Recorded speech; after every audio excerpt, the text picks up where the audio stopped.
Hey Joe, you're not in a voice channel.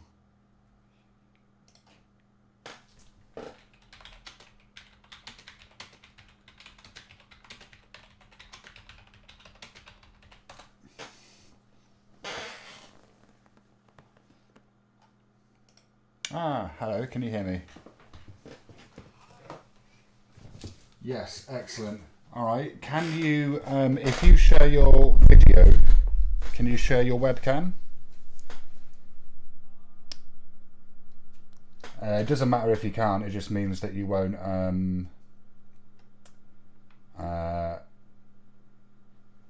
you won't appear on...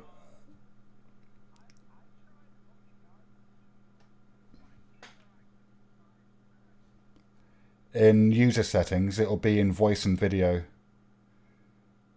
You might need to scroll down to get to the video settings. And then you just choose a camera.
Okay, hello everybody. Hopefully you can hear me. And hopefully you'll be able to hear Joe if he says hello. Hello everyone, how you doing? So we're just having some slight difficulties at the moment, working out how we're going to get Joe's lovely face onto the screen. Now let me see. If I go paste,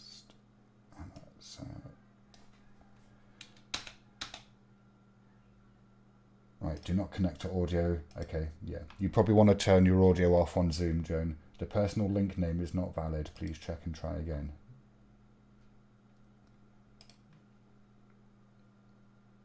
So, in the meantime, chat, just while we're working out the nonsense, tell you what, let me show you my, let me at least give you all something to look at. There you go, there's something to look at while we're sorting this out. Okay, so all right. So I need to add you as a contact. Is that correct?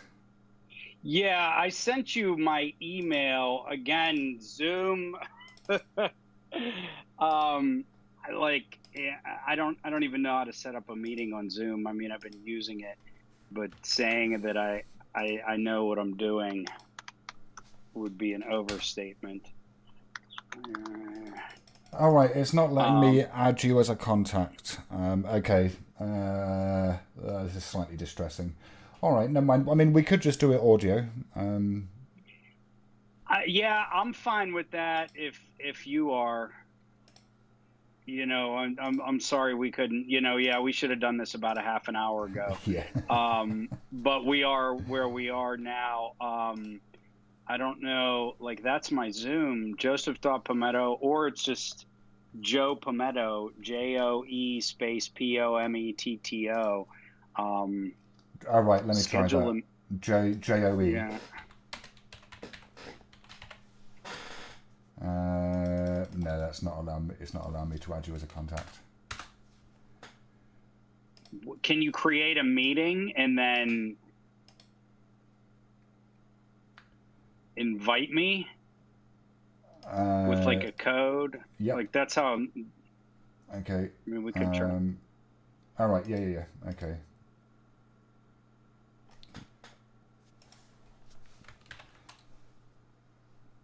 Oh.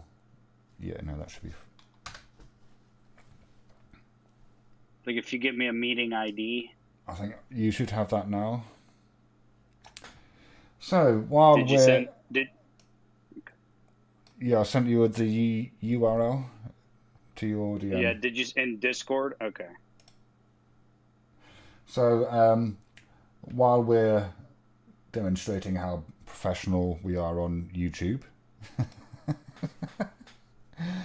now then, how do I see your video? Joe Pometto. Excellent.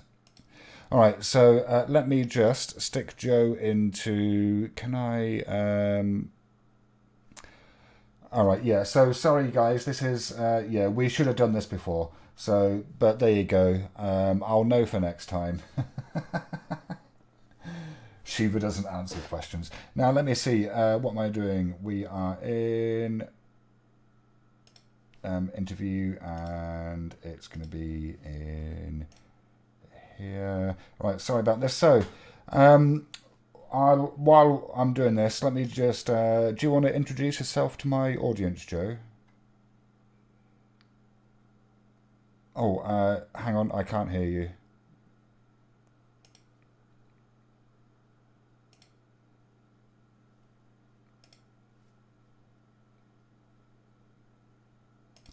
Well, this is going swimmingly, isn't it? Are you still in the Discord? You can't do both. Okay.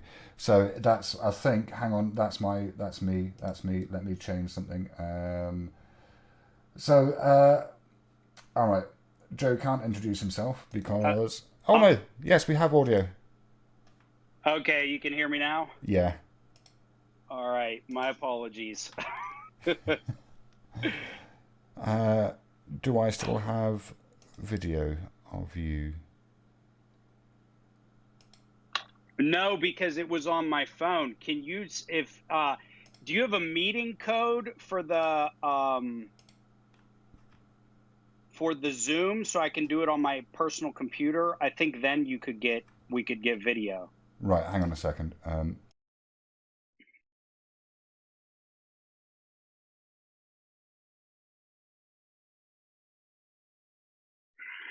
All right.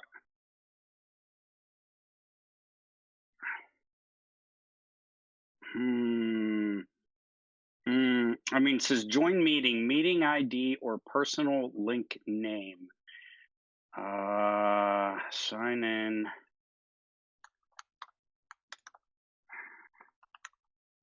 Yeah, I mean, I know that the video is much more satisfying. Join a meeting, new meeting, share screen, join a meeting. anything. I don't know if maybe your version of Zoom is different or whatnot. Meeting ID or personal link name. What's your personal link name? If there is.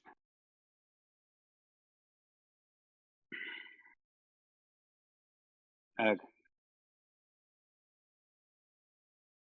huh. Okay. 0691.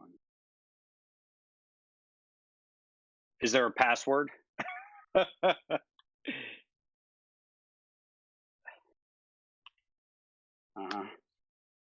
Okay. All right. Okay. Okay. All right. You should be able to let me in now.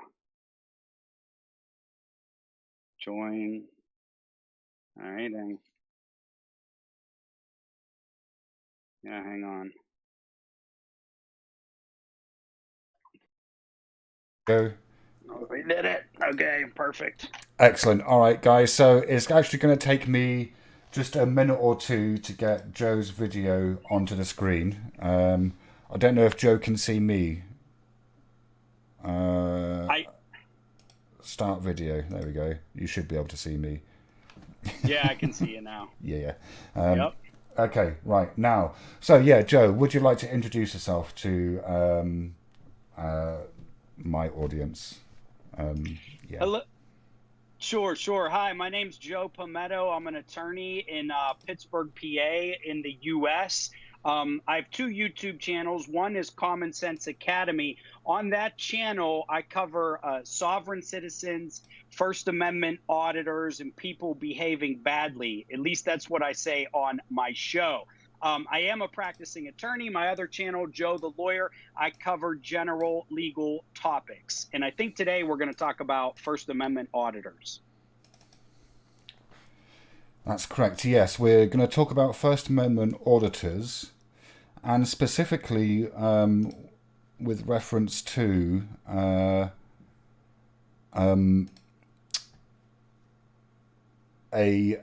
ordinance that was enacted very recently in Tucson. I'm guessing you're aware of the ordinance, Joe? I am generally. So I read the article. I didn't look up the exact language of the ordinance, but I did read the article that you sent me, and I got a feel for it. I have some opinions. So. Okay, great. I actually there is a link to the ordinance for the people in YouTube. If you want to read it, the link is in the description. If you want to grab that, I don't know if you're able to do that yourself, Joe. I should be able to do that. I'll pull it up in 1 sec. Okay. So basically, the ordinance, as far as I'm aware, is a response to. Oh, you shouldn't be able to see that. I clicked the wrong button at the wrong time. Okay, fair enough. The ordinance is a response to the activities of First Amendment auditors.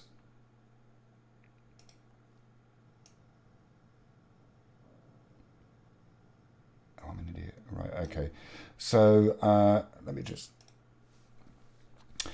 and because they've been getting aggressive with police and whatnot in Tucson.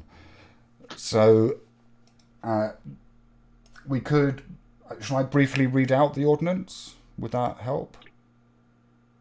Sure, if you want to, or if you want to go over it, or we could just summarize it. I was able to pull it up. Okay, all right. So the ordinance makes an amendment to already established criminal code, and it basically adds a couple of new sections. And to summarize it, it says basically the police get to determine what a crime scene is, and they get to determine the boundaries of the crime scene. And once they've done so, you can't enter the crime scene until such time as they say it's okay. If they need to give you express permission. And there's it's a class 2 misdemeanor to interfere with a crime scene if you don't have the express permission, and that the penalties for that are what, a $750 fine and 3 months in prison. Is it up to 3 months in prison? Yeah, I believe. Let me see.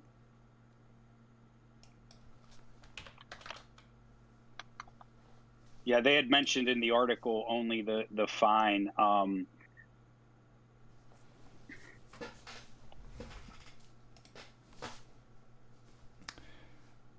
Okay.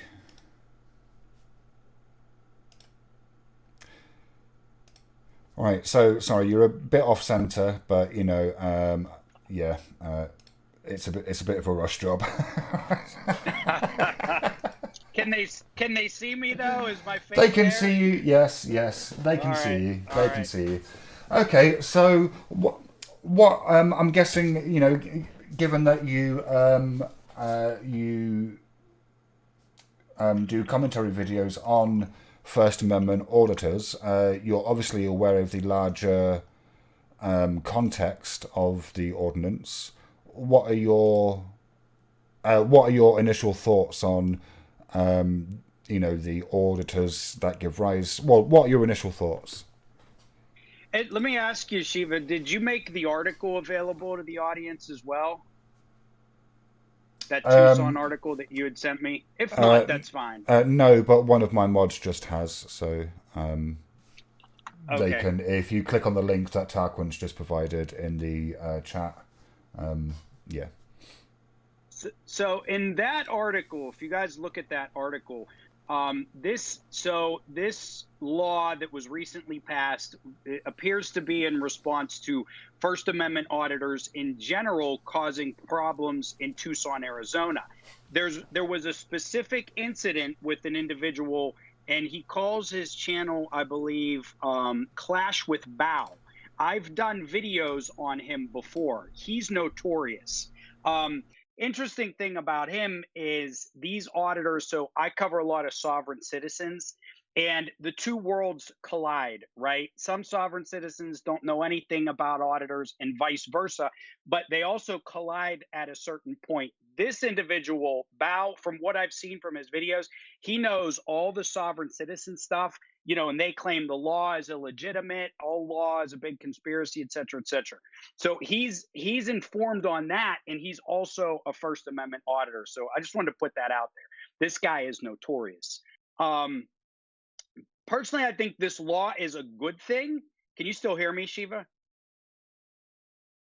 Fuck. God damn. Hello?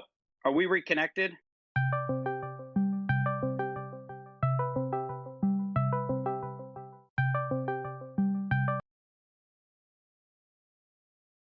Hello? Are we reconnected now?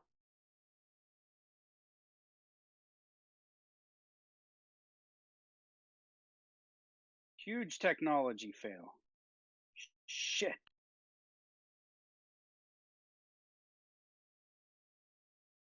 Hello, Shiva? Hello. Fuck.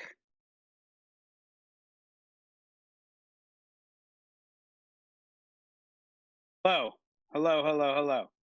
Hello. Hello, How did I lose you? Hello. Okay, I'm back. You're I'm back. I don't know what happened. This is terrible. I apologize to everybody. Okay.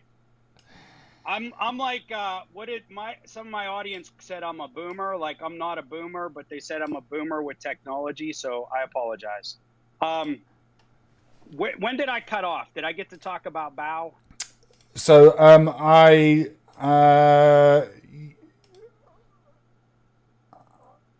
Sam's fine on stream. Keep on talking, apparently. So, I mean, what I heard was that he is known to the police, and you've done videos on him in the past. Correct. So this law appeared to be passed in response to some of his actions in Tucson, a specific incident that occurred. He was yelling expletives at the police. I'm familiar with him. He's sort of a sovereign citizen and a First Amendment auditor, right? Sovereign citizens are these people in the U.S., but really it appears to be international, a lot in the U.K., other countries, who think the whole, all law is conspiracy. I don't know if you've covered sovereign citizenship on your channel at all. No, although I for my sins, I'm ashamed to admit that I was kind of quite heavily involved in the English version of that for a while, called Freeman on the Land. So yeah, I'm aware of sovereign citizens. I'm aware of kind of what they claim is the law. Sure. Now, to be honest, even though I'm not involved in the sovereign citizen movement these days, I still think that they raise a lot of interesting points of jurisprudence. But then they confuse that for jurisdiction. Like, they confuse philosophy of law for law. And it's like, you can't argue philosophy of law with a police officer. Like, because that's not going to get you anywhere. Very true. Yeah. I don't even think you can argue philosophy of law with a judge, really, because they're only interested in matters of fact. They're not even, like, judges aren't interested in the truth either. They're interested in the facts. Like, that's what judges adjudicate on. So the whole Freeman thing, it kind of falls down when you look at it. So I'm aware sovereign citizens are a little bit different to Freeman on the Land, I think, but I think they're very, very similar. Yeah. Sure. Similar in a lot of ways. And I am a criminal defense attorney, so I do sympathize with sovereign citizens to the degree that, you need to know and protect your rights, right? And some of the things they say is like, I do not consent. Well, yeah, you shouldn't consent to things with the police, okay? You're giving up rights. You're giving up protections. I get cases, and my client already gave away the whole boat, right? If they kept their mouth shut, we maybe could win the case. But back to the topic at hand. Bao is familiar, because I've seen his videos, with sovereign citizen actions and the First Amendment stuff. He's kind of a mix of both worlds. Those worlds, I think, tend to collide. This ordinance, I think, is a good reaction. Honestly, I'm surprised I haven't seen it sooner. According to the article, other cities have done this. And so I think it's a good thing, because these auditors, Bao is one of them. There's a bunch of other ones notorious on the internet. They can interfere with the police actually doing their job. So this ordinance, I think, in my opinion, I think it's a good thing. It's interesting the way it's worded and the way that they wrote up the boundaries of the law itself as well. Yeah, I mean, it is quite interesting. It's kind of very broad in certain respects, which perhaps it kind of has to be, given that virtually anything can happen when a nut job with a camera turns up. Yeah. Absolutely. And the in that article, the police chief, it was interesting. He said a couple of things. He said, he supports the right to record. The funny thing about the First Amendment auditors is that nowadays the police, not all departments, okay, and it's not mandatory, it's state to state, department, at least in the US. I don't know how it is in the UK, other countries. Most police wear body cams now. Okay, so they're recording the transaction. If there's a vehicle on the scene, they have a dash cam, which is also recording the transaction. Then you have this other layer of these people who, like Bao, who hop on the scene of the police making an arrest, doing an investigation, and starting to record. So it's interesting that the movement is coming now. Probably the rise of social media, people can post this online right away, has a lot to do with it. Well, and also people are cottoning on to the fact that you can make money from doing it. Absolutely.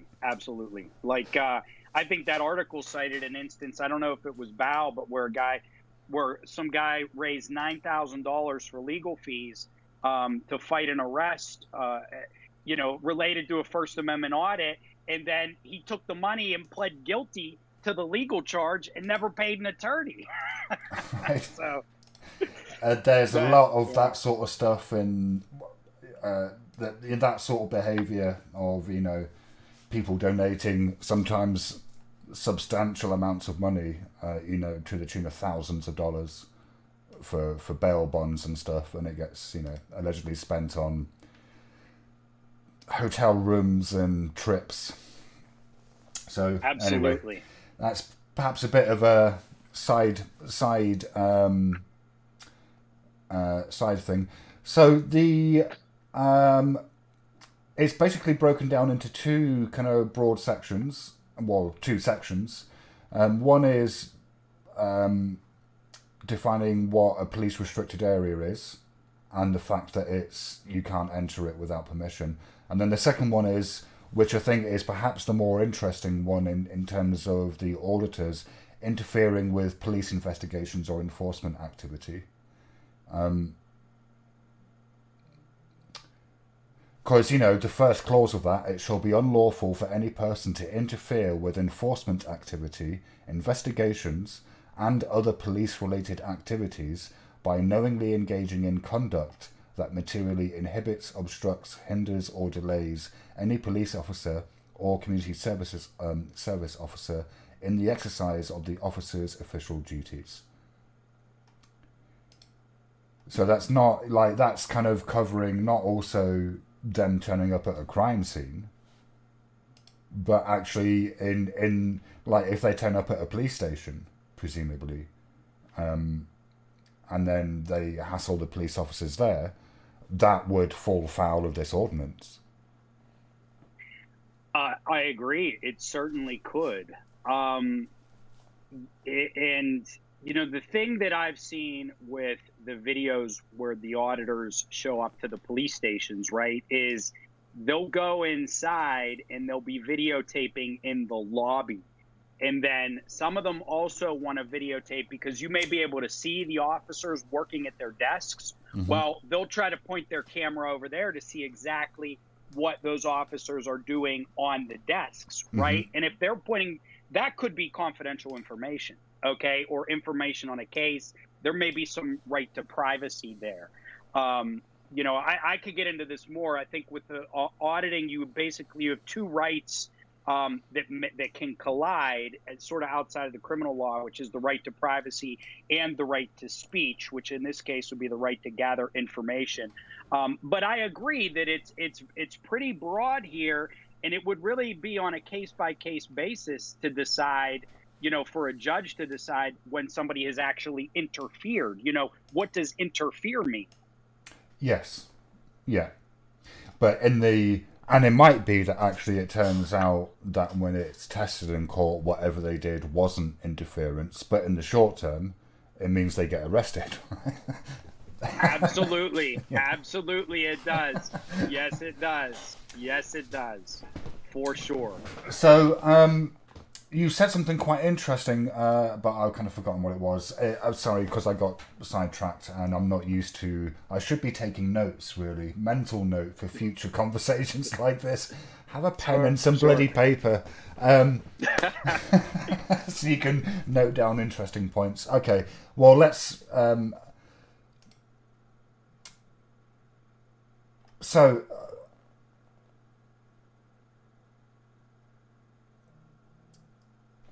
it has been raised, the objection has been raised, or I've heard the objection raised, that this ordinance is unconstitutional because it infringes upon the freedom of the press, I think is the argument that I've heard. Not specifically freedom of expression. I mean, I suppose you could argue, playing devil's advocate, that it could infringe upon freedom of assembly, maybe, if you're on a sidewalk or whatever. So what are your thoughts on that kind of line of argumentation, that it is potentially unconstitutional? I would say, so I'll start by saying this law is interesting, right? And when I read that article, Shiva, they talked about a couple of different statutes where they may be able to arrest these auditors, and the police chief in it said, oh, none of those are good choices, right? And they talked about some riot law and then some violence during arrest and trespass. Okay. This guy, Bao, was convicted of disorderly conduct for for a very, very similar fact pattern. Now, I don't know the laws in Arizona. Okay. The law in Pennsylvania, there's a disorderly conduct charge. Most states have it. I imagine it exists in the UK, other countries. And disorderly conduct is a pretty broad law. I mean, I believe in there, I could actually pull it up. It even says something about breaching the peace, okay? So it's very, very general. It gives the police, broad powers to arrest or stop conduct, Although, where they're going to... Sorry, but in the UK at least, breach of the peace is very, very specific. It's either violence or threats of violence or criminal damage or threats of criminal damage. Nothing else qualifies as breach of the peace, I think. Okay. I don't know if that's the same in the States. Yeah, that's technically a different law. Like, I'm looking at disorderly conduct here in Pennsylvania. A person is guilty of disorderly conduct if, with the intent, this is the language I needed, with intent to cause public inconvenience, annoyance, or alarm, or recklessly creating a risk, he engages in fighting or threatening or in violent or tumultuous behavior, makes unreasonable noise, uses obscene language, makes an obscene gesture, or creates a hazardous or physically offensive condition. Now, I'm sure that's different state to state. The interesting thing in there is obscene language, right? So yeah, that's... Please continue. He could have been convicted under this disorderly conduct law in Pennsylvania. Now, I don't know. So that's why it was interesting that they passed this law in Arizona. Again, I don't know if this disorderly conduct law has been challenged constitutionally. I imagine that if it has, I imagine it probably has and has held muster. But yeah, this is fairly vague. So I think there's a chance that it could be knocked down under, freedom of assembly, freedom of speech. But I would lean towards saying I don't think that would happen. Okay. So, I mean, is it your view that this is going to be tested in a court in Tucson? Absolutely. Bao, actually, so that conviction in Texas, where he was found guilty of disorderly conduct, he's taking it. I don't know where it is now. I believe he's taking it to the state Supreme Court. I imagine this law would test it. And honestly, as an attorney, I would test this law. I'm a private criminal defense attorney, so someone would have to pay me. Mm-hmm. That's the funny thing with some of these laws is, it may not get tested because the punishments are so minuscule. At the same time, it might. I mean, it'd probably be worth testing. Great. I mean, yeah. So, it's kind of it'd be interesting to see what effect this has on the auditors in Tucson. I mean, do you think this represents any threat to the wider constitutions of the general public? It may. I mean, that's very interesting. I mean, let's see here. Interfering with police investigations or enforcement activity shall be unlawful to interfere in investigations or by knowingly engaging in conduct inhibit structures. I can't think of any other scenarios. One thing that is already illegal in most states is if somebody tries to alter a crime scene. Okay, if you alter a crime scene, that's a separate criminal offense. If you conceal evidence from the police, if you hide evidence, that can be separate criminal offense. So that kind of thing is already illegal.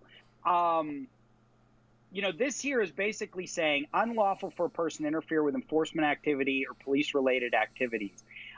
It's very general. Again, I think it's going to come down to how it's applied. Part B will probably help it withstand constitutional muster, because it says the acts of recording police activity or engaging in constitutionally protected speech alone shall not be considered prohibited conduct.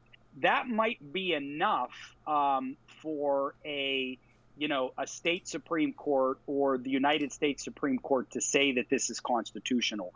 Like, the police need something more than just being recorded, because being recorded is protected.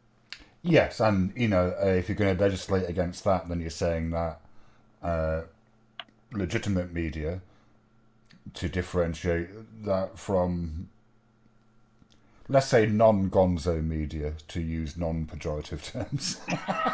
Sure. Because I heard some of them describe themselves as gonzo journalists, and it's like, well, okay. Well, that's a good question in and of itself, are these people journalists? Well, are they press? Right, are they press? Well, but I haven't gotten deep into that. I asked you a question about that on one of your live streams, actually, which is, what is the press? But I think that would be a really interesting conversation, but that's a big area, and perhaps not for this conversation. But, it's a conversation that I want to have with somebody who knows about it, because I don't fully understand it, because it seems to me like they're not press as it's meant in the amendment. But anyway, yeah. NJ, sorry, please continue. Oh, I was going to say, I imagine, and I don't know how the court would do this, okay, but I imagine that I think that this draws actually a good distinction for constitutional purposes. And this is me a little flying off the cuff. I don't have all the case law in front of me. Is, again, if they're out there just recording at a safe distance, I think the Supreme Court is going to allow that. That's just my opinion, okay? But interfering with police activity, again, there's going to be some conversation about what actually is interfering. And this statute could be knocked down for being vague. But especially, in the United States, at the end of the day, the court's political. Okay, right now there's a conservative majority. If this went to the Supreme Court in the next few years, I believe that this would be upheld. Right. Okay. That's good. So I'm aware of the time that we're kind of approaching the length of time that you're available for. So what I'd like to do, if that's okay with you, perhaps is just kind of throw it open to any questions that people in the chat might have, assuming that they're not prurient. That's a good. I like the word. Yeah, that's a law school word. I've never been to law. Just to be clear, I'm not a lawyer. I've never been to law school. I don't really know very much about the law, but I do find it interesting. Sounds like you know more than you let on. I wasn't sure if you were an attorney or not. No. I can. Okay. I can take questions though. I can hang out a little longer. So yeah, if anyone in the chat has any questions for Joe, feel free to stick them in there.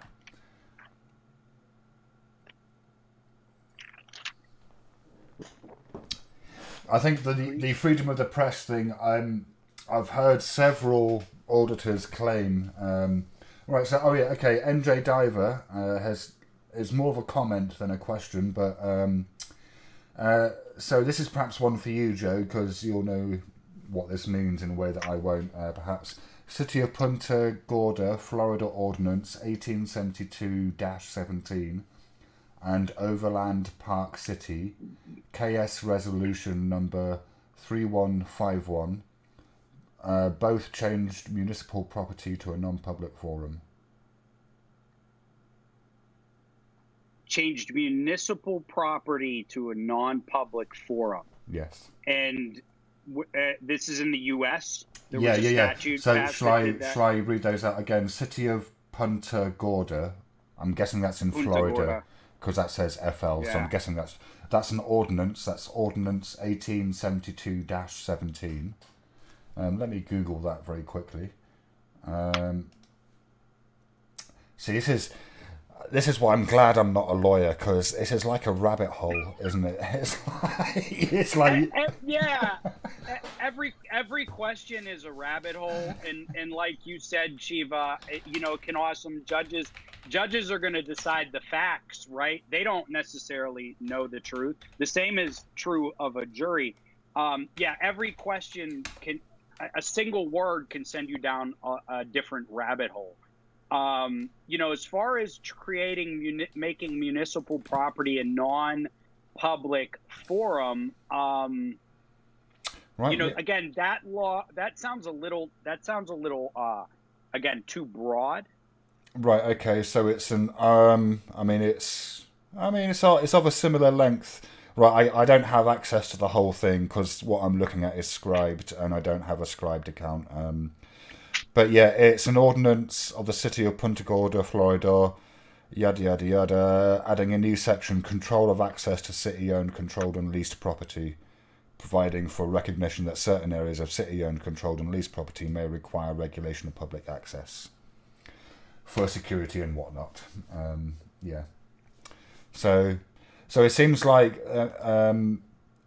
I think that's perhaps more related to auditors that go to locations rather than events. Sure. Auditors that go to post offices and police stations rather than those who have scanners and turn up at arrests and whatnot. From the limited research that I've done, it appears like there was an auditor. I did a video on an auditor going to a state trooper barracks, basically just the police station for the state troopers, in Kentucky. Okay. And he was outside videoing, et cetera, et cetera. Now, if you go in, generally you go into the lobbies of those areas. From what I've read and seen, some court cases here and there, it's going to be legal for somebody to walk around in the lobby of a public building, a municipal building, with their camera. Okay, to walk around the outside of a public building is generally going to be okay. The problems arise when they want to go into other areas, right? Like I said before, in the police station, you can see a person back there on the desk. I mean, they might be writing up something that has to do with a murder, a rape, etc. There's privacy concerns, and the First Amendment's usually going to stop there, even if it's public. Okay, that's the thing is a lot of the auditors they say to the police, "Well, I pay, you're taxpayer funded." Da da da da. Okay, that doesn't give them 100% First Amendment rights to know everything that's going on. All right, it just doesn't. There's other interests that are involved. So. And it's also, sounds to me like, it's also a nonsensical argument because, well, try not paying the taxes and see what happens. And then, absolutely, who's the boss then? Absolutely, and it's just, again, it almost comes down to a more fundamental question of again, privacy and security, right? Freedom and security. Like, how much freedom do you want? And then security. So, you're just, these auditors, nobody's going to have absolute rights, absolute access to public property. That's just not how it works. Now, so again, when you're talking about like a municipal building, you can probably go in the public areas of that building and video. To the extent that this law would try to regulate that, it may be deemed unconstitutional, okay? And the Supreme Court, the courts in the United States, they can sometimes just strike down portions of a law, right? So they might just strike out one sentence of the law, leave the rest of the law intact. That's possible. So I haven't read the law. Most likely it's going to hold constitutional muster, okay? You have an area, say, for instance, that's chained off and all the public vehicles are back there. Like, no, you're not allowed to go back there and inspect public vehicles. It's not going to be the case. Public forums, at least in the United States, are set up so, you know, the right to protest, okay, and the right to gather, freedom of assembly, which you brought up. There are certain areas that are traditional public forums. For instance, in the city of Pittsburgh, I imagine this is true in most large cities, at least westernized cities in the world, right? You have the city hall, okay? In Pittsburgh, it's a courthouse / city hall. And on the stairs there, that's a traditional public forum. Now, you do have to schedule it, okay? But they can't deny anybody with a reasonable request that wants to go up there and protest. I mean, there's case law where the Ku Klux Klan is granted the rights to go and protest here in the United States, okay? It doesn't happen like it used to. Those cases are from the 70s. But still, like, anybody can get that right. But you can't just go and do it on any day and time. I'll give you an interesting case of public forum. I don't know if you remember, Shiva, but I think it was probably like 2010, the Occupy Wall Street protests. Mm-hmm. Okay. Here in Pittsburgh, there is one of the big companies, really, you know, businesses in Pittsburgh is Mellon Bank. They have like 3 or 4 buildings in our downtown. One of them is called BNY Mellon. Okay. And he was like, you know, in the turn of the century, helped build the city. Regardless, there's like 2 or 3 Mellon buildings in an area of Pittsburgh downtown, and they have a little park area. It's called the Mellon Green. And at the center of the area is a fountain, and people, because I work down there, will go down there and like have lunch. Like, it's a nice place when the weather's nice out. You go, you sit on the bench, you eat your sandwich, you look at the fountain. During Occupy Wall Street, the protesters set up camps on the Mellon Green. Okay, the Mellon Green is actually privately owned. Right. But it's generally put out there for the public to use. So there was a lot of talk about whether Mellon could kick them off, et cetera, et cetera. They actually chose not to, probably for, you know, publicity purposes. They didn't want the negative press that we kicked them off. So they end up camping down there for several weeks. But that is not a traditional public forum because it's private property. Again, there are traditional public forums doing things on the streets, on the sidewalks, in public parks. Generally, that's going to be like your public forum where you can go and protest and do whatever the heck you want.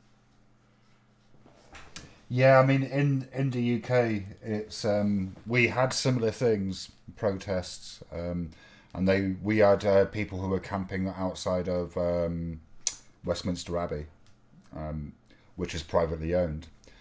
Westminster Abbey weren't as PR savvy as whoever owned the private park in Wall Street, because they booted them off and then got a load of bad press for it. Yeah. Right. And it was discussed. It was in the newspaper like every day. Is Mellon going to boot them out? Blah blah blah. They actually may have done it eventually, but they let them stay down there. They were down there for weeks, if not a couple of months. Because I think I was in law school at the time, but I went to law school downtown Pittsburgh, and I walked by a couple of times just to see what was going on, you know, and it was just, I mean, it was people in tents and hanging out. And one of the big concerns was, are they doing drugs out there, in there, blah, blah, blah. I don't know. But yes, they were, you know, I mean, of course they were. Come on. Yeah, they were.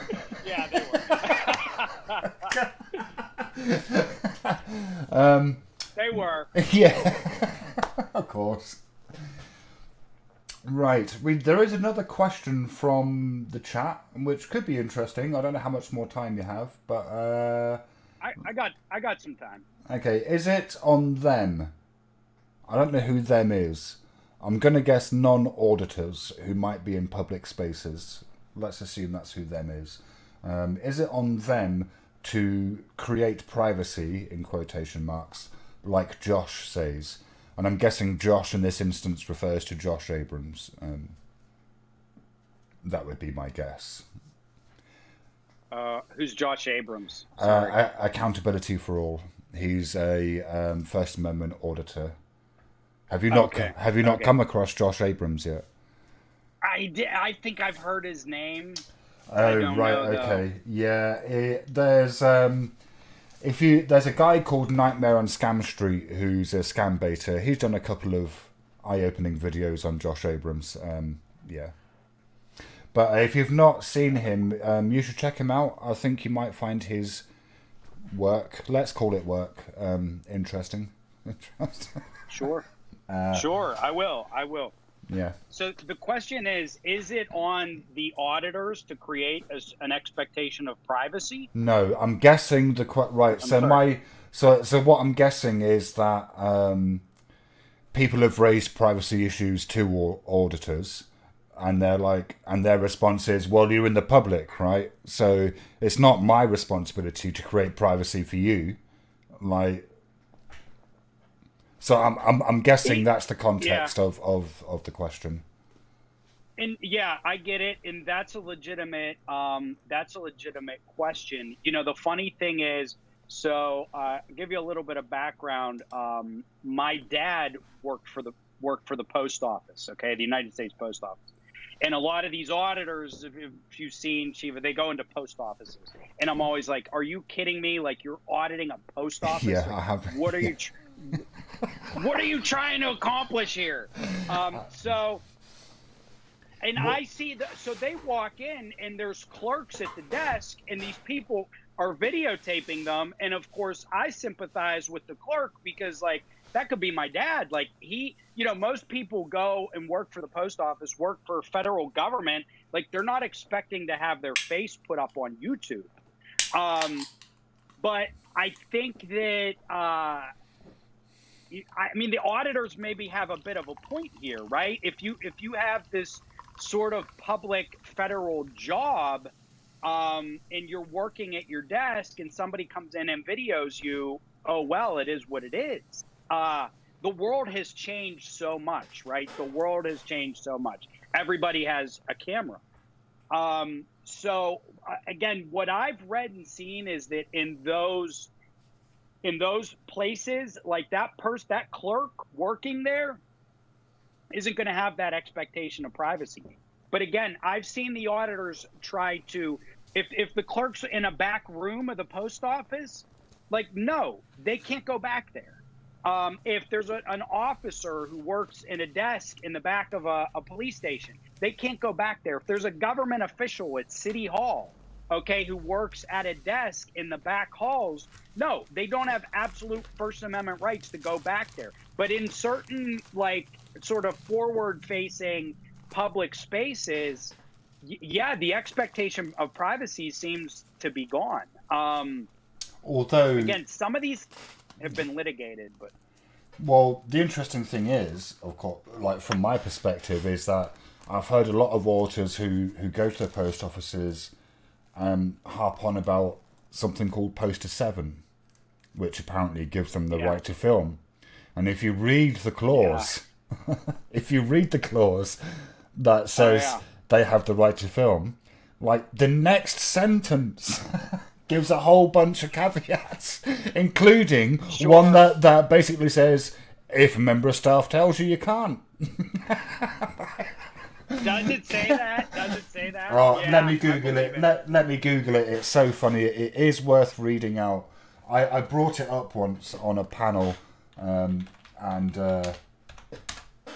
it was actually the first time I'd actually seen the poster, and it was like, what the fuck? Right, here we go. What are we looking for? It's on photographs. Yeah, here we go. Photographs for news purposes may be taken in entrances, lobbies, foyers, corridors, or auditoriums when used for public meetings. No, is that right? Except whereby... Yep. Yeah, except where prohibited by official signs or security force personnel or other authorized personnel or a federal court order or rule. Other photographs may be taken only with the permission of the local postmaster or installation head, right? So the very clause that they're relying on is like... You're right. You're right. You're right. They should learn how to read, man. Absolutely, absolutely. So they may not even have that right that I was just talking about there. I could have sworn there was something on here for news photographs for news purposes may be taken when used for public. Yeah, except where prohibited. I'm going to ask you another question from the chat, partly because the whole press thing, that's a whole subject. I kind of want to question auditors about it, because I think they've fatally misunderstood what freedom of the press is. Right? Freedom of the press gives you the right to publish. It doesn't give you the right to go and fucking harass police officers. Like, it doesn't give you the right to go to a fucking post office and annoy the people there and then claim that's journalism. It gives you the right to publish. Like, the word press is important in this context, I think. I agree. I do believe, though, and I was researching it a little bit, and I should look into it more, and then we could maybe talk again. I do believe there is a limited right for them to gather information. Like, there is some protection. Now, again, it's meant for press or media to gather information, but that I do believe there is some protection for that. Okay, well, that's. See now, yeah, there is a really interesting discussion to be had there. In freedom of the press. That's now. There's. I'm going to ask you another question from the chat. It's a bit of a joke question. Okay. Partly because I've already asked you it in a live chat before, and you've already answered it, so I know what your answer is going to be. Okay. This comes from Maggie K. Would the guest explain what a remonstrance is to us? Oh gosh, Shiva, Oh, Wilma, sorry, Wilma, repost the question. Right, no, that's a joke. It's a bit of an in-joke. There's a guy called Mouse who is a YouTube individual, and he's kind of convinced that this fairly old American legal remedy called a remonstrance will allow people to get out of criminal convictions by claiming that the judge was corrupt, and so therefore all of his cases, I think, are void. But you present it to the House like you don't take, like it's not a court document. So and apparently the last one that was used was like 100 years ago or something. It's this really obscure. No, this isn't a panel, NJ Diver. This is a conversation. There will be a panel afterwards, but anyway. Wilma, did you repost your question? No, you didn't yet. Let me scroll back up. Is there a question from Wilma? Wilma. I do. Go on. Go ahead. Sorry. I recall answering about the remonstrance, but I didn't have it in my head. Yeah, it's ridiculous. Yeah, that was from me, from listening to Mouse's stream and arguing with him about it. Right, Shiva, this is from Wilma Dickfit. There's some great names in this chat. Hi, Wilma. I have a question. Why isn't media is allowed to film inside the courtroom in high-profile cases, but a person with a regular camera can't do the same in their own case? You know, Wilma, that is a very good question. Joe? That is a good question, and this is something. So again, with my videos, I've dove into this a little bit, and what I've seen from the Supreme Court, and you know, again, this isn't my area of law. I'm shooting from the hip here, but the Supreme Court has basically said that courts, individual courts themselves, or different jurisdictions, can regulate filming within the courtroom, and in the United States, they can ban filming altogether in the courtroom. And the reason for that is they cannot ban the public actually has a right to go and sit and watch a trial. Okay, so anybody can go in and watch a trial. And we're talking about trials like, for instance, rape shield rape trials, right, where they try to protect the identity of the victim. They can go in and watch, and they're going to see this person testify. Okay, children, it's actually a different story. Children can actually, when they're victims in cases, they can be done outside the view of the public, but adults generally no. Okay, so the Supreme Court says the public has a right to be present in a trial. That's respected. The Supreme Court also says media and news has the right to go and be in there and observe a trial, and they can take notes and report on it, but there is no right to record either video or audio. That's another reason that you see, and you still see this, I don't know, other countries again, or in the UK, it might be mixed up like it is here. That's why you have courtroom sketch artists. All right. Yes. So, yeah. Right. So, because you can't even take photos in a court. In federal court, especially in the U.S., there's no cameras, no photographs. So what you have is you have journalists. They have a right to be there. They can go in there. They can take notes. You can have a sketch artist. Anyone from the public can come in, but there is no constitutional right or protected right to have camera or video. Now, some courts allow it because they want to be transparent. So you'll see it in little different pockets, right? Like I watch this bond court, which is like a lower court down in Florida. They video everything and it goes up on YouTube. And then courts in California, et cetera, et cetera.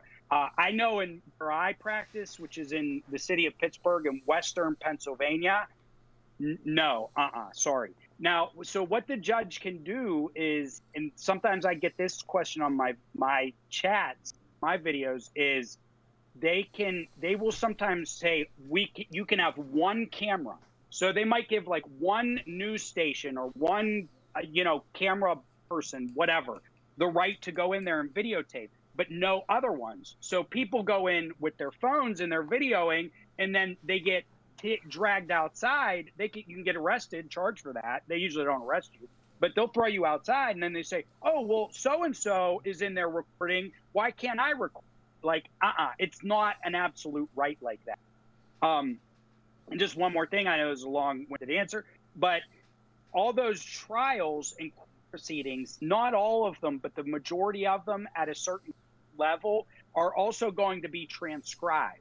So there's going to be a press record. There's going to be a written record, and people are allowed access. That access to the courtroom is protected. That's gone to the Supreme Court.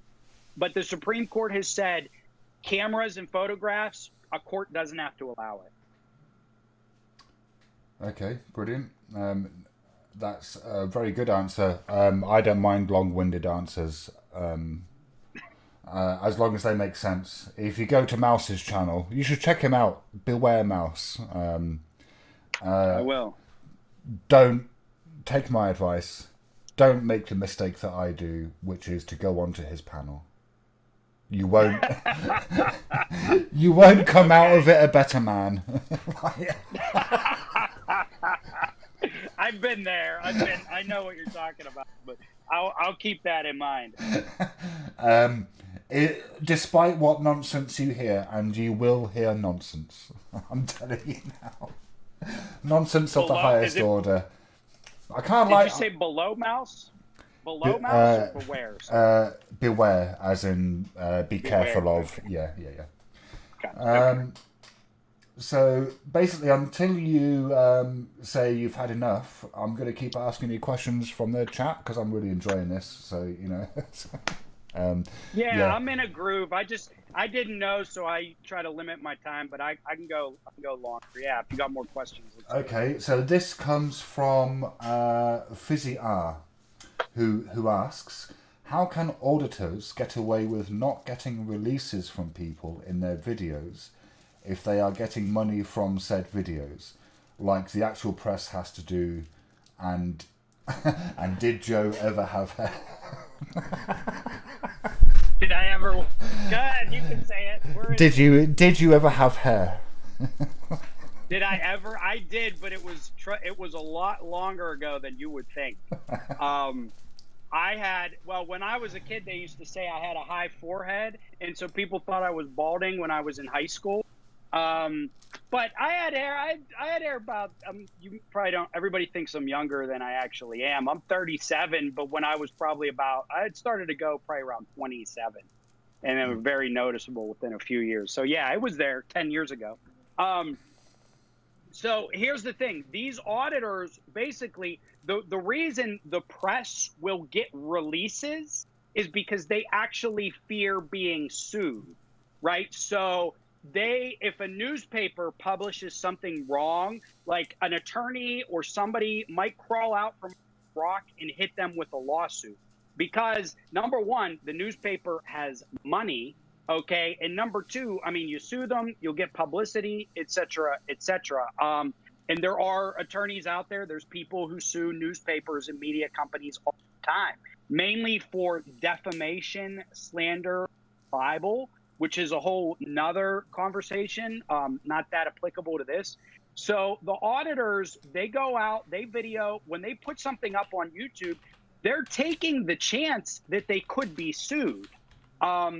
Again, if they're shooting out on the street or if they're videoing in public places, they're probably not invading someone's right to privacy. However, there are, like, for instance, if they videoed a naked person, like if they happen to catch this person naked, like walking around their living room with the window open, okay, there's lawsuits about that. Like that's gone to the Supreme Court. That's an invasion of a right to privacy, and you can be sued for it, and the court will grant you money damages. But for the most part, these auditors, you know, again, they're doing it out in public where the police are. There's a police interaction, which is sort of public anyway, or, you know, they're in the frickin' post office. The other thing, too, in order to sue these people, you got to have some real damages. So you'd have to say that your reputation was damaged. And that was one of the things, and I'm harking back to law school, so don't take this, you know, as 100% true. Well, but that was one of the things. Let's just to make this clear, none of this is legal advice. If anybody watching this is taking this as legal advice, you're an idiot. That will work. That will absolutely. This is not legal advice. It's legal information. I can say that. I'm getting out legal. So, like that was a case where a woman, again, I believe it was actually like that's literally was the facts. Like she was naked in the house or something. Somebody photographed her and disseminated these photographs. The other thing is let's say this auditor catches you in a strange situation and then puts it up on YouTube. Number one, you'd have to show that you had a right to privacy in that situation. Did the right to exist? If you're out in public, probably not. Number two, you have to show that you were damaged by that. Okay, you're not just going to get, $5,000 for saying they put your video up. You have to prove to the court that your reputation was damaged, your business was damaged, you maybe attach monetary losses to it. So it's pretty complicated to bring a lawsuit against these people.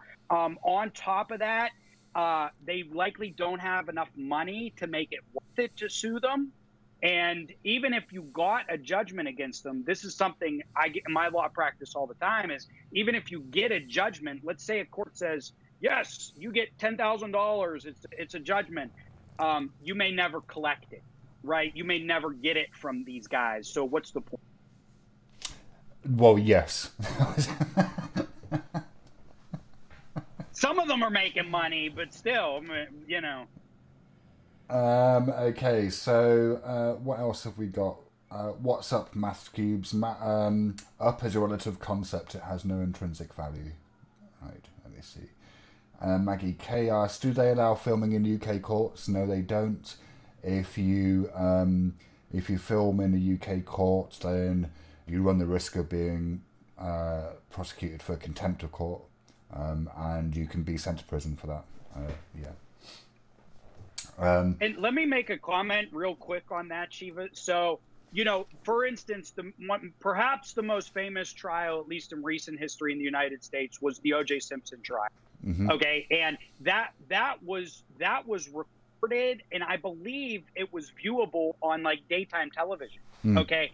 And that there was a lot of attorneys and press afterward really criticized the decision of that judge to allow that trial to be videotaped because it can influence the trial itself. So that's what a lot of people were saying. Like, you have to sequester juries, right? Say a jury is sitting in there watching trial for the day, and then they go home and turn on their TV and they see what the news is saying about what happened in the trial. That can influence them. So that's one of the reasons that it's banned, can ban it. But there was a lot of criticism. I believe it was Judge Ito. I think he made the call on that trial for him allowing that. A lot of people said that may have influenced the outcome. Okay, good. Right, we are getting more questions in. That's good. I think maybe a lot of these people, we watch a lot of auditors, and like my response is, well, I'm not a lawyer and I'm not an expert in the law or anything, but I know something is definitely fucking wrong here. And it's nice to be able to have someone to go, yeah, no, actually they might have a point there, but that's bollocks, right? Yeah. So keep the questions coming, guys. Right, Sean Taylor, as far as you're aware, or as far as Joe's aware of, how many of these auditors have criminal records? I've absolutely no idea. I don't imagine you do either, Joe. I don't, but I have a comment on it. Like that article you sent me, Shiva, said the one guy, I think it was the police chief, he said there's, 500 auditors. I think that there may be like 500 hard ones, okay, who are known to law enforcement and like regularly post on YouTube. I personally think there's more than that. This is just the United States. I think there's more than 500. Because there's a lot of them, because I've fished around on YouTube, they may not be full-time auditors, okay? Or they may post a couple of things. I have a personal experience, because again, I'm a criminal defense attorney. I was in a very rural area of Western PA in the courthouse, okay? And I'm sitting in there, and you can probably tell I'm a personable guy.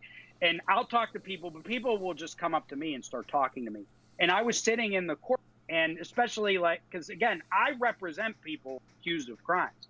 And there was a dude, and we happened to be sitting in the lobby of this courthouse, and there was a guy in handcuffs. And, they know I'm a defense attorney, so they'll sometimes talk to me. Sometimes I get clients that way. Okay. But anyway, he was like, we started chatting, and I was like, what are you doing? He looks at me and he goes, this was hilarious. It was kind of funny. He goes, do you know what First Amendment auditors are? And I go, actually, I do. And I go, is that why they busted you? He goes, no. He goes, they busted me for something else, but the police in this town have been after me because I've been videotaping. Okay. And this is it's a very rural area, not the most rural area in PA. Okay. But it's like 2 hours outside of Pittsburgh, and Pittsburgh does not have a lot of big cities around it. And so that kind of said, I was like, wow, like this guy's here auditing this small town, blah, blah, blah. I think the number in the U.S. alone is more than 500. I'd say it's, like full-time auditors, I'd say probably 500 to 1,000, if not more. And then there's thousands of part-time auditors. Okay, that's a lot of people. That's my opinion. I pulled that out of my ass. Okay, but. Which is, the best place to pull statistics from, I think. Maybe. Right, Maggie, another question from Maggie K, which is, could these auditors be charged with interference? I'm guessing this is outside of Tucson, if they impose themselves into public business like car stops, etc. Yeah, again, like the law that I read, my earbuds are going to die. Maybe we'll stop then. I got about 10 more minutes. Okay. But that law that I read, disorderly conduct. Now, it's likely worded a little differently state to state. but yeah, in Texas, the guy who was, and maybe if you want to put this article in the description later, the guy who, this Chow calls himself, or Bao, I'm sorry, Bao, Clash with Bao, Clash with Bao. Bao was convicted of disorderly conduct. What I call disorderly conduct, is that a law in the UK, Shiva? Right, so no, we've got right. So we've got drunk and disorderly, and then we've got Okay. Section 5 of the Public Order Act, or maybe Public Disorder Act, and it's very similar to one that you outlined earlier, where the offence is whether your behaviour causes alarm, harassment, or distress. However, the test for that is, does the person involved feel alarmed, harassed, or distressed? Sure. It actually makes no reference to what you're doing. Right, so Right. it's a bit of a weird law, you know. Yeah, I'm not sure that I'm fully behind it, to be honest. I think it could be worded differently, you know. Yeah. I agree with you. And this it's called disorderly conduct in Pennsylvania. I know it's called the same thing in most states in the U.S. Anyway, we call it the catch-all, right? We call it a catch-all. It's something that the police use when they have nothing else to hit you with, and so that's what Bao was convicted of in Texas. I thought it was interesting, and he's appealing it. And again, it might actually affect that statute and the language in it. I mean, his case could go to the U.S. Supreme Court and then have an effect throughout the whole country. But yeah, they could be charged with disorderly conduct. And that is, like, again, it's a catch-all. It's almost a judgment call. And I've seen because I know the judges in my local area, and I know what a judge is going to do with that. Not all of them, but I have a sense. I don't know what they're going to do, but I can get a sense for certain judges, and that helps inform decisions. But yeah, I mean, they could be charged with that.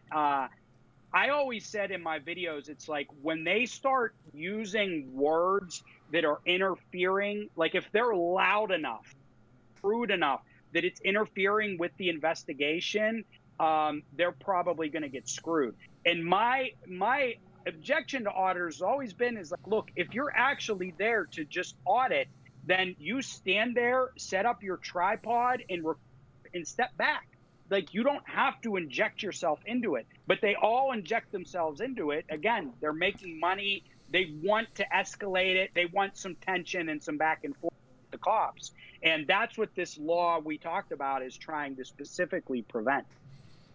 But Yep. yeah, disorderly conduct can be used in a lot of states. All right, I think maybe we'll have one more question from Tarquin. I think it's a good question. It's an interesting one for me, but we'll see what you think. Are the auditors doing more harm than good? Or are they doing more good than harm? That's a good question to end on. Here's what I would say is that's really hard to say. The reason it's hard to say is because, like I said at the beginning, most police, like for instance, the state police in, like, every state in the U.S. will have like their local town or city police, and then they have these state police who have broader jurisdiction. Okay, like all the state police in Pennsylvania have body cams. Okay, every cruiser has a dash cam. Smaller towns sometimes don't have either, but like the city of Pittsburgh, it's a big city. They all have body cams. They all have dash cams. So like the need, I think it should be mandatory. I don't believe it is, at least not in PA. However, they do it for policy reasons. It should be mandatory for officers to have body cams and dash cams. And honestly, 90% of the reporting that you're going to need is going to come from that. So, you know, an auditor is going to fit in like this 10, maybe that 10%, like 10% of the time they might catch something that is relevant or I don't know if they do. I think the ones going into the post office are doing more harm than good. I think the ones just going around and doing it do more harm than good. I don't think it's that bad a thing to a police transaction if you do it correctly. If you inject yourself, you're doing the wrong thing. It's really hard to say whether they do more good. But I don't think that they should be like, I don't think the law should be broader than that one that you have, that we talked about in Tucson. I do think it should be allowed from a certain distance. But I believe that it is like, if we get to a point where all law enforcement has body cams and dash cams, they're almost moot. Like, their existence is almost moot. Okay, great. Well, Joe, I mean, it's been fabulous. Thank you very much for coming on. It's been fabulous having you. It's been a very enjoyable conversation. I hope you'd like to do it again. Yeah. I've heard that you have a book. Would you like to plug it? I don't have, it's not published yet, okay? I've never written a book before. I'm writing a book on sovereign citizens, okay? I do have 20,000 words. I expect it to be out within a couple of weeks, but that keeps, again, this is my first time, so it's probably more a couple of, it's going to be an ebook, okay? I don't have a publisher. It'll probably cost under $10 on Amazon. But yeah, watch my channel, Common Sense Academy. I think Shiva already put it in the comments. Watch my channel, Common Sense Academy. If you want to see me talk about the law, not in relation to auditors or sovereign citizens, I got another channel, Joe the Lawyer. Thank you very much for having me on, Shiva. It's been very enjoyable. I like the questions from your audience. Seems like a great audience. And I apologize for the technical mishaps at the beginning. I'll get better at this. Well, my responsibility as host, so the fault was all mine. You tried to coach me, but I'm looking at, again, I'm not, a lot of people have told me to get on Discord. I'm totally new to Discord, and it's like, I'm trying to learn it, but word of advice, Discord is much better on desktop or laptop than on your phone. It's a nightmare on a phone. On a desktop, it's like an amazing bit of software. It allows you to do, it's an amazing bit of communication software. On a phone, it's just a headache because you can't see all the channels at the same time, and Discord on a phone can be pretty crappy. All right, brilliant. Well, thank you.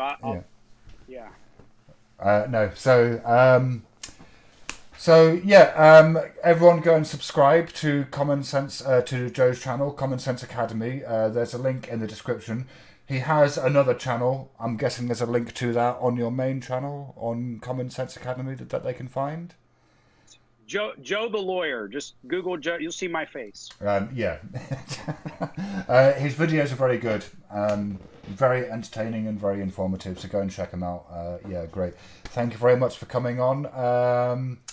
Right, so this is the end of this. I'm going to go and take a 5-minute break, but then I'm going to come back and we're going to have an open panel. So if you want to talk about any of the issues that were raised in this conversation, then feel free, and I'll see you shortly. All right then, have a good one.